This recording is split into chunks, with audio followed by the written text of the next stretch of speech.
નજર કરી લઈએ તો માર્કેટ ઓફકોર્સ દબાણમાં છે, પણ સ્લાઇટ અત્યારના આપણે થોડું ઇઝ ઓફ થતાં પણ જોઈ રહ્યા છે દબાણ. અને અત્યારના જે બેંક નિફ્ટી જે 1% ઉપરનું દબાણ બનાવી રહ્યું હતું, અત્યારના નિયરલી 90 બેઝિસ પોઈન્ટના દબાણ સાથે કામકાજ કરી રહ્યો છે. 450 પોઈન્ટની ઉપરનું દબાણ હજી બનેલું છે, 50,840ના લેવલ. એ બાદ સેન્સેક્સમાં તમે નજર કરી લો તો અહીંયા નિયરલી 30 બેઝિસ પોઈન્ટનું તમને દબાણ દેખાશે. 250 પોઈન્ટની ઉપરનું દબાણ 79,887ના લેવલ. 24,352ના લેવલ પર નિફ્ટી કામકાજ કરી રહ્યું છે. 60 પોઈન્ટનું દબાણ અહીંયા જોવા મળશે, 5% ઉપરનું. અને મિડ કેપમાં એક ફ્લેટ ટુ નેગેટિવ કારોબાર, પણ 8 બેઝિસ પોઈન્ટના સ્લાઇટિશ દબાણ સાથે 51 પોઈન્ટનું અહીંયા તમને દબાણ દેખાશે. 56,820ના લેવલ પર અત્યારના મિડ કેપ ચાલી રહ્યું છે.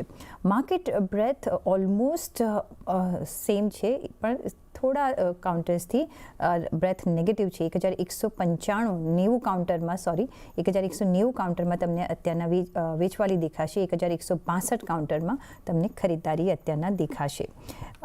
સાથે જો ઇન્ડિયા વિક્સ પર નજર કરી લઈએ તો 9.25% ઉપરના એલિવેશન સાથે 12.86ના લેવલ પર તમને ઇન્ડિયા વિક્સ કામ કરતું દેખાશે.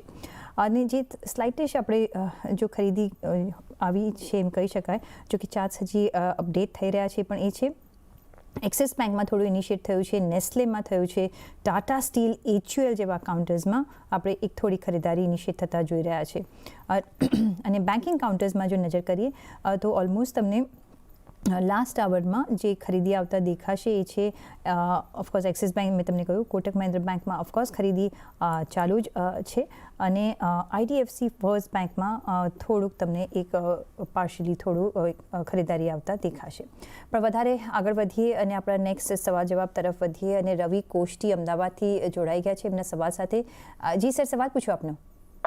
Good afternoon madam. Good afternoon. સંવર્ધન મધરસન સુધી પડ્યા છે, 500 કે 600 ક્વોન્ટિટી પડી છે 135ના રેટથી. તો શું કરવું જોઈએ? અત્યારે એને હોલ્ડ કરવું જોઈએ કે પછી સોલ્ડ આઉટ કરવું જોઈએ? કેટલો વખત તમે વધારે હોલ્ડ કરશો? એવું તો કરી શકીએ છીએ, લોંગ ટર્મ માટે કરી શકું છું. ઓકે. તો આસ્થા, સંવર્ધન મધરસન 135 રૂપિયાની ખરીદી, અત્યારના 188 રૂપિયાનો કાઉન્ટર ચાલી રહ્યો છે. આજે એક 60 બેઝિસ પોઈન્ટનું દબાણ છે, પણ વધારે હોલ્ડ કરી શકે છે. 52 વીક હાઈ આપણે જોઈએ તો 208ના આપણે જોયા છે. કયા લેવલ્સ તમે જોઈ રહ્યા છો? લોંગ ટર્મ માટે હોલ્ડ કરી શકાય? ડેફિનેટલી લોંગ ટર્મ માટે અહીંયા હોલ્ડ કરવાની સલાહ છે આ કાઉન્ટર પર. અને જે પ્રમાણે તમે અત્યારે કીધું કે 200 થી ઉપર પણ એ ગયેલું છે at one point of time, તો ત્યાં સુધી પાછી અમે લાગે છે કે શક્યતા છે ત્યાં સુધી પણ એ જઈ શકે છે. હવે કંપનીના ફંડામેન્ટલ્સની વાત કરીએ તો ઠીક છે, ફંડામેન્ટલ્સ અહીંયા અત્યારે એવરેજ લાગે છે, પણ ગોઈંગ ફોરવર્ડ મને એવું લાગે છે કે અર્નિંગ્સમાં એક આપણને અપસાઇડ જોવા મળી શકે છે. So on the basis of a strong earning Outlook only હું અત્યારે હોલ્ડ કરવાની સલાહ આપું છું. પોસિબલ ટાર્ગેટ 200 થી લઈને 205નો લઈશ. ઓકે, તો 200 થી 205ના ટાર્ગેટ તમને રવિજી મળી શકે છે, તો પ્લીઝ હોલ્ડ ઓન તમે અહીંયા કરજો આ કાઉન્ટરને. નેક્સ્ટ સવાલ જે આવી રહ્યો છે પ્રગુન સરસવદિયાનો. ઉજ્જીવન સ્મોલ ફાઇનાન્સ બેંક અત્યારનો જો બાય કરવું હોય, એન્ટ્રી કરવી હોય તો જતીન તમને એન્ટ્રી પોઈન્ટ મળે? જો ઉજ્જીવન સ્મોલ ફાઇનાન્સ બેંકમાં શોર્ટ ટુ મીડિયમ ટર્મની જે ટ્રેન્ડ છે એ નેગેટિવ છે. મને લાગે છે કે જ્યાં લગીન 46 થી લઈને 47ના લેવલ્સ જ્યાં લગીન અપસાઇડની તરફ બ્રેક નથી કરતા ત્યાં લગીન આમાં કોઈ ટ્રેન્ડ રિવર્સલના સંકેત નથી. એટલે કરંટ લેવલ્સ પર હું એમને અવોઇડ કરવાની સલાહ આપીશ. 46-47ના લેવલ્સની ઉપર સસ્ટેન થાય છે તો then we will further revisit the price structure, પણ at this point of time હું અવોઇડ કરવાની સલાહ આપીશ. ઓકે, તો અત્યારના અવોઇડ કરવાની તમને સલાહ મળી રહી છે, એટલે હમણાં મે બી આ કાઉન્ટરથી તમે દૂર રહી શકો છો. ઘણા બધા અત્યારના કાઉન્ટર તમને મળી આવશે. બીજો કોઈ કાઉન્ટર આ સ્પેસમાં જેમાં તમે એન્ટ્રીની પોસિબિલિટીઝ જોઈ રહ્યા છો? જો ઓવરઓલ બેન્કિંગ સ્પેસમાં અમને અત્યારે વીકનેસ લાગે છે. અને અગર જો છોટી કે નાની બેંક્સમાં અગર જો તમે એન્ટ્રી લેવાની કોઈ ઇન્ટેન્શન હોય તો IDFC ફર્સ્ટ બેંક એક જે છે એમાં એન્ટ્રી લઈ શકાય. પ્રાઇવેટ સેક્ટરની બેંક છે અને ઓવરઓલ જે ચાર્ટ સ્ટ્રક્ચર અમને લાગે છે કે ક્યાંય ને ક્યાંય બોટમની આસપાસ છે. એટલે IDFC ફર્સ્ટ બેંકમાં અગર જો એન્ટ્રી લેવી હોય કરંટ લેવલ્સ તો લઈ શકાય. એનો સ્ટોપ લોસ 3 રૂપિયાનું રાખીને એન્ટ્રી ટ્રાય કરી શકાય.